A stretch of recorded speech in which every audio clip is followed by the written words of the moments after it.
In her photos, Celia returned to the same setting over and over again. New York's Times Square at dawn. And she took a self-portrait of sorts.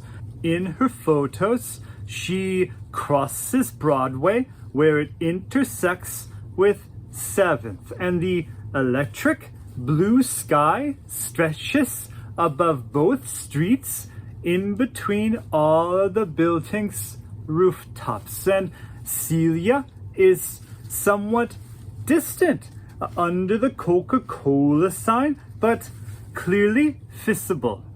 Often she isn't wearing her own clothes.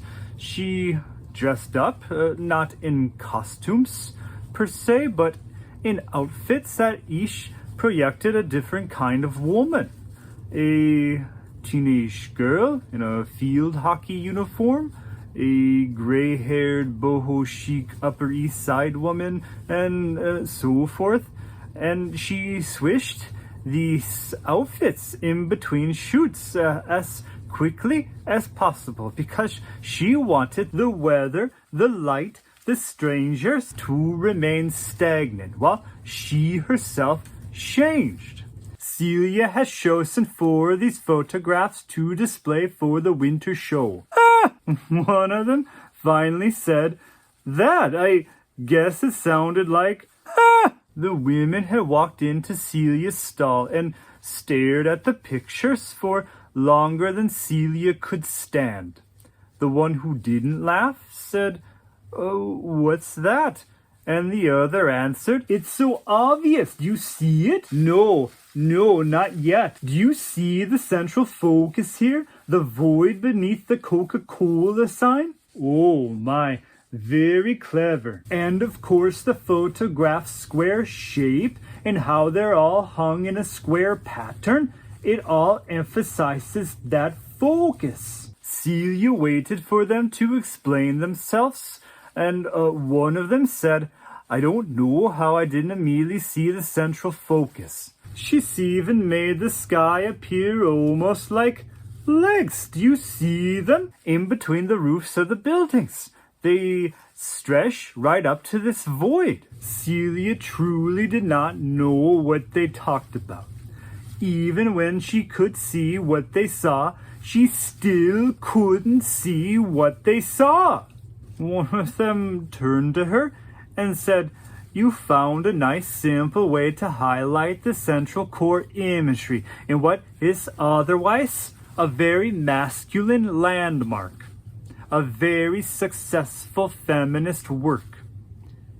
And Celia said, "I'm sorry," and she was confused, somewhat relieved, but also fairly confused, and she asked, "Are you talking about the shadow between the model and the signs in the middle of the photo?" And they both said, yeah, of course. The photos were each 2 feet wide and 2 feet high.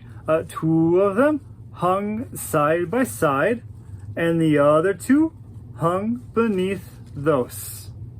The shadows, or this void, were indeed there, but when I saw them much later, I agreed with Celia that I never would have focused on that void. You needed to use a great deal of imagination to believe the sky between the buildings was intended to look like legs stretching toward this supposed void. Celia said, "Oh, I guess I didn't intend for that to be the focus in any of these."